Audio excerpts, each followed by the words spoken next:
spaces. Hello and welcome to the Open Vitality YouTube channel. My name is John Limpus and I'm going to be your host for today. My co-host is right behind me. His name is Mr. Spider. He is a little camera shy. He has not offered much in rehearsals and he's likely to offer less as we go live. He's a ruddy attention grabber though, and if he does kick off, then try and focus on me, okay? Because we're going to be talking about non-sitting today, because I've been doing a cheeky little challenge, 21 days of not sitting on chairs or sofas. I've had to sit in the car because that's like vital for me to get to work. It's a long way to run. But other than that, I've been pretty much avoiding those things. I've been kneeling, I've been standing, I've been sitting on the floor all the way through dinner parties, cafes, meetings, the whole caboodle. So anyway, I need a bit of inspiration towards the end of my challenge, and I thought, what better person to speak to than the mighty Darryl Edwards. He's an expert in paleo fitness and primal play, and both of those things overlap into the non-sitting area. So we're going to chat to him now, and he's going to give us some insights into why non-sitting is important for health. For people who don't know about paleo fitness, and maybe they don't even know about the whole paleo movement, as it were, can you just briefly explain what paleo fitness actually is? Okay, so paleo is basically looking at our ancient ancestry and the benefits of that, and trying to, making a template of that in the present day, in the modern era. So diet is one aspect. So you may have heard of the paleo diet, okay. And that's looking at foods that our Stone Age ancestors would eat and try to model that today. And the belief is that those foods are optimal for health. Okay, so just to briefly summarise the paleo diet for people that see it in the magazines and stuff, most people would talk about lean meat, fruit, vegetables, no grains. That would kind of be a brief summary of the paleo diet in its crudest form. Yes, for sure, yeah. Meat, fish, fruit, veg, no grains, no dairy, avoiding processed foods. Great, so that's the paleo diet aspect, but there's more to it. Yes, there are other aspects of that in terms of the lifestyle, the paleo lifestyle, and paleo fitness is one aspect. So the belief is that there's optimal food for humans, but there's also optimal movement patterns for human beings. Okay. And exercise in itself or fitness in itself may not be helpful, may not be beneficial for us. Okay. So it's selecting the right type of movement that's actually going to be helpful and to regenerate and give us vitality and actually be to take us away from the aspects of the modern lifestyle which lead us to being sedentary and unhealthy because we're not able to move in a way that we're designed to. If we go into sitting, as you've alluded to, modern life, both our food and our movement can be compromised by this making life easier all the time. Yeah. So I know you recently did a kind of a conference called Health Unplugged, and I wanted to be there. Unfortunately, I couldn't make it in the end, but there were some pictures on Twitter where you had people standing during the thing, and I was like, bang, Darryl's on the non-sitting thing. So that's why I immediately, right, I've got to speak to Darryl about non-sitting. So tell me about why you made people stand during the conference.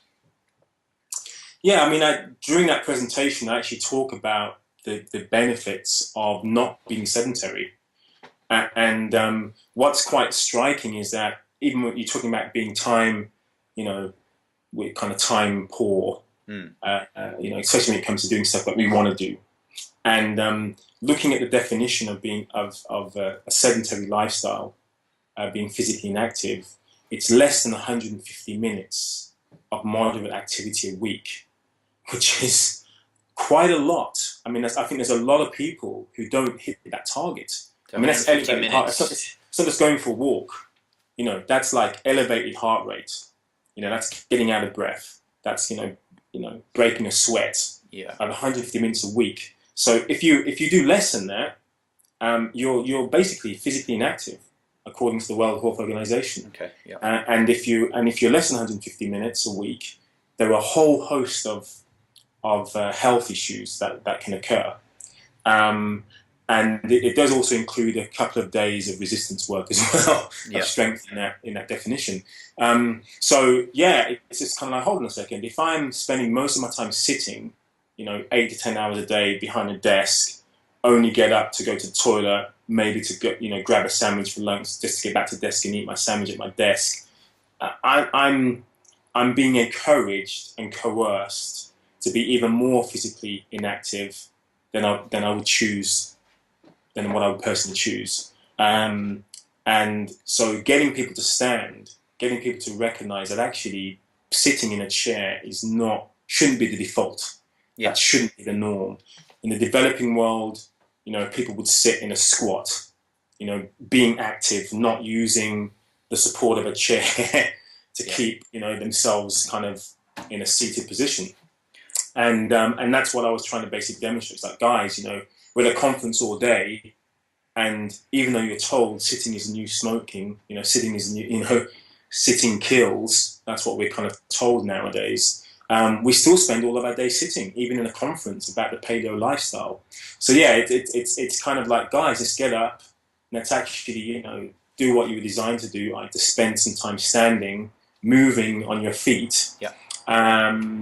And yeah, I think it's really important. I think non-sitting, as you mentioned, I think is extremely important. Yeah. And it's just, there's some really good research about an enzyme, a lipoprotein lipase, which basically affects metabolism, fat metabolism, when you're sitting.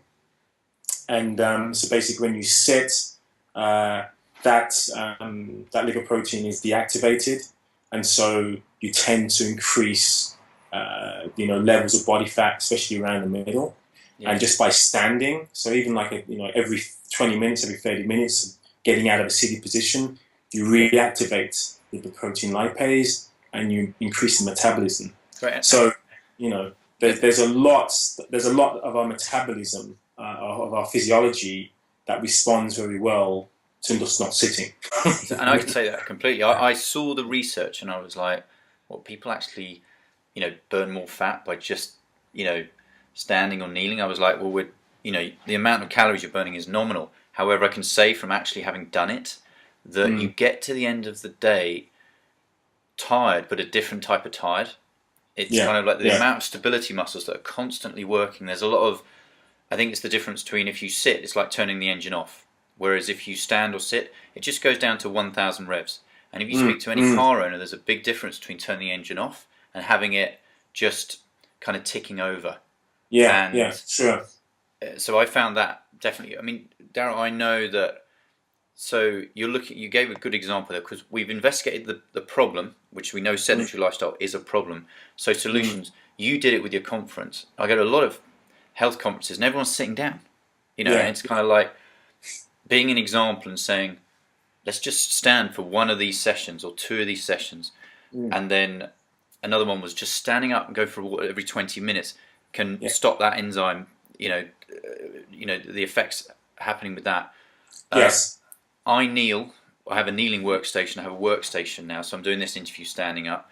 I also sit cross-legged when I'm watching football or something like that. And I find that sitting cross-legged is opening up my hips like nothing on earth. Yeah, nice. And that, and also strengthening my back. Are there any things that you've kind of changed with your lifestyle to keep yourself moving at work and stuff like that?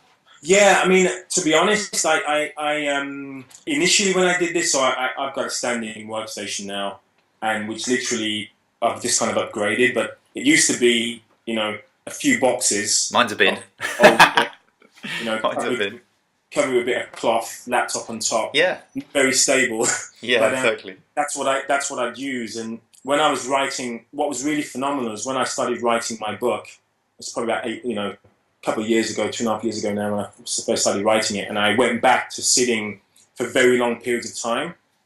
I remember there was probably about a 2-3 week block where I literally was getting out of bed, rolling out of bed at the computer, going to bed at night, that sort of stuff. Yeah. And after 2 or 3 weeks, I had all sorts of aches and pains, like musculoskeletal problems, and I'm like, I don't understand. I feel like I've been working out like crazy. But actually, it's because I was just starting to lose the kind of innate strength and ability to support myself, because I was just kind of in this really poor posture, maintain that really poor position for lengthy periods of time. So the diet And was good, and you were still working out, but the sitting for extended periods was the single factor that was affecting things. That's exactly. And I mean, again, there's good research saying that, even if you're working out, you can't undo the damage of sitting for 8 to 10 hours a day. Of sitting can't be reversed by a 30-minute, 1 hour workout. It can't. And it took me a while to understand why that is. Because I would do, I'm sitting down, but hey, I'm going to knock out a quick 20-minute Tabata routine. Everything will be fine. I feel great. Yeah. But actually, no. We were designed to be mobile, and even I've seen things like squat challenges and to kind of ditch the chair. But I'm recognizing that it's not just changing the position from a chair to standing isn't enough. It's actually being mobile, which is the benefit. So even if I'm at my standing workstation now, I don't just stay in this really fixed, trying to have a good posture, shoulders back. That's not what I do. I'm actually trying to keep really fluid and mobile. Go into squat sometimes, back up, crawl on the ground sometimes. I'm actually, if I'm watching an advert and I do go into seated position, I'll start crawling. I'll crawl and get the remote.